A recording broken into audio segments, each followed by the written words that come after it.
So let's just talk about Ohio a little bit more in depth for a second, Dave. Here's some of the numbers on abortion.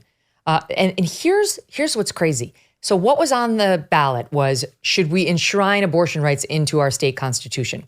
Should we make it such that this is not a whimsical thing that changes from administration to administration? There will be a constitutional right to get an abortion in a way that they could never do at the federal level, right? And they voted 56.6% to 43.4% yes in a red state, Ohio. A clear margin of victory, 13 percentage points. Yes, we want that. 18 counties backed Trump back in 2020, voted in favor of abortion rights.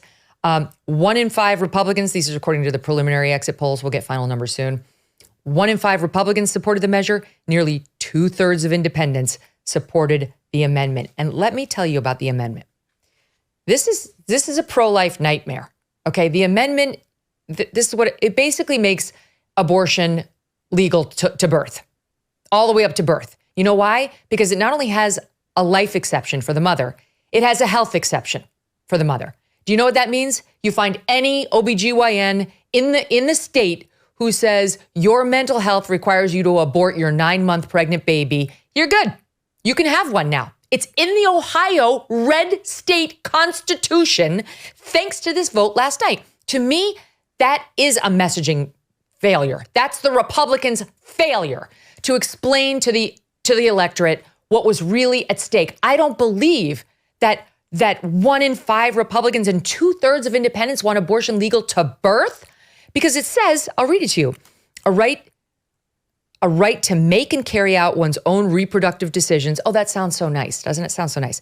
And only allow the state to ban an abortion after an unborn child is determined by a pregnant woman's treating physician to be viable. So they're making it sound like, okay, the only time that the state could pass a law banning abortion is post-viability. That's the Roe standard. So Ohioans are saying, okay, that makes sense. We don't want post-viability abortions. That's how it used to be. We like that. And it says, and only if the physician does not consider the abortion necessary to protect the pregnant woman's life or health. Okay, you are definitely going to have doctors who say, this baby has some sort of a defect and it's not viable. And in order to give birth to it, the mother's mental health would be ruined. And therefore 9 months, it's gone. It's just, there's got to be a better message for Republicans in calling out exactly what's going to happen. Otherwise, we're going to have more abortions.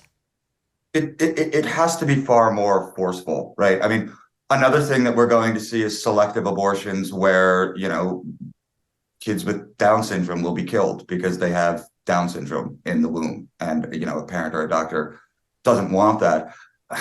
Abortion is a difficult thing to talk about. And I think Republicans have a fear that if you're that guy outside the Planned Parenthood with the bloody looking picture of the fetus, right, that like, this is too far, this is going to turn off voters, this is going to, make people feel icky.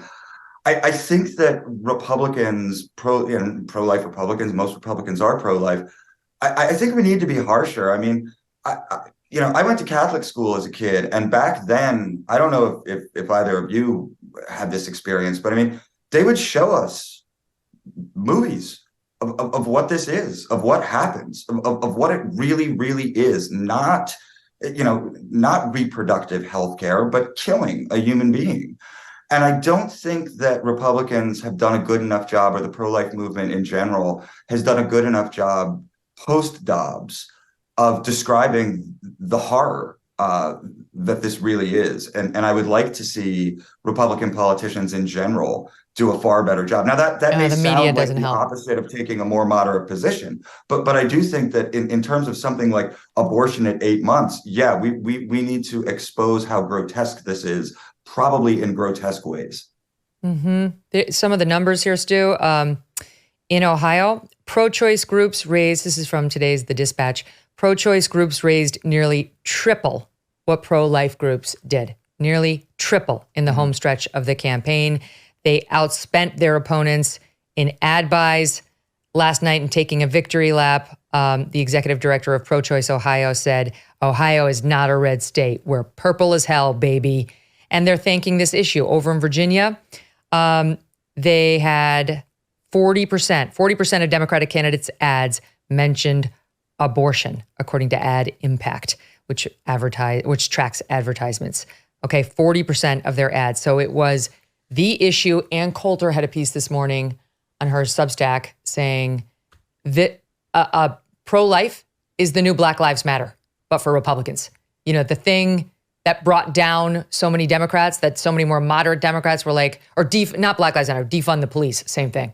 It's the new defund the police, where the like moderate candidates are going to get killed on the Dem side if they say defund the cops now. And if you say pro-life, you know, no exceptions, rape, you're done. You're going to drag down everybody. Yeah, no, I look, there's some evidence to this, and I think it's happened several times since Dobbs. I mean, look, the Republican Party did not come out of Dobbs prepared. They came out completely flat-footed with no plan, which is incredible considering they worked 50 freaking years to get this done.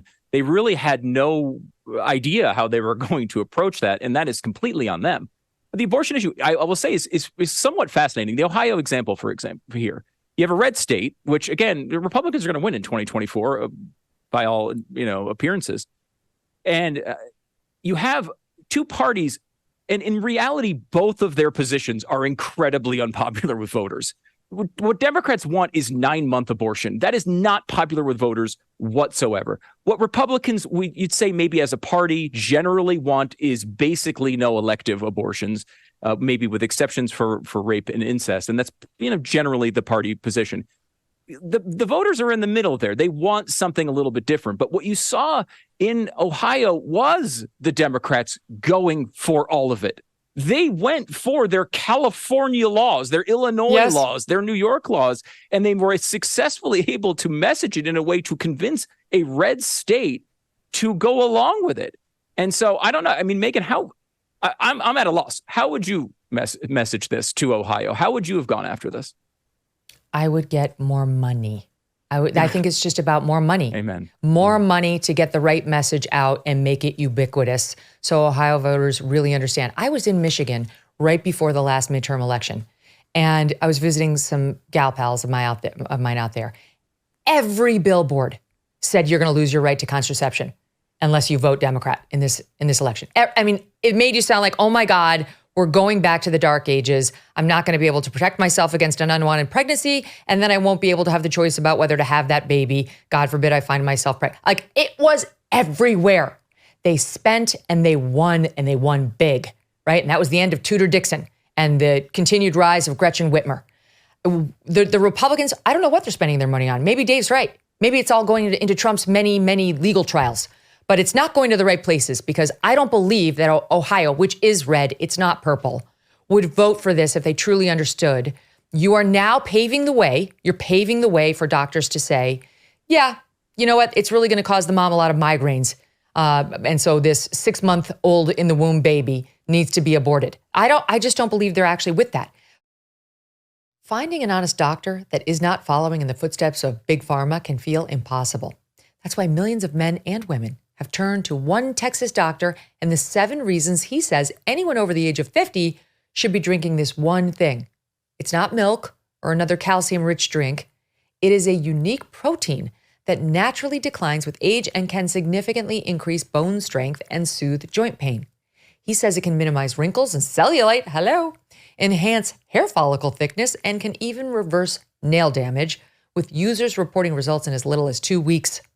This Texas doctor is offering Megyn Kelly viewers up to 45% off his bone, joint, and ligament restoring formula at nativepath.sale/MK. Nativepath.sale/MK. It has thousands of 5-star reviews and over 4 million jars sold. People are into this thing. Every order comes with a 365-day money-back guarantee, so there's no risk to try it today. Megyn Kelly viewers can visit nativepath.sale/MK to get up to 45% off while supplies last. Hey, thanks so much for watching. If you like what you just saw, hit the subscribe button for more clips and full episodes.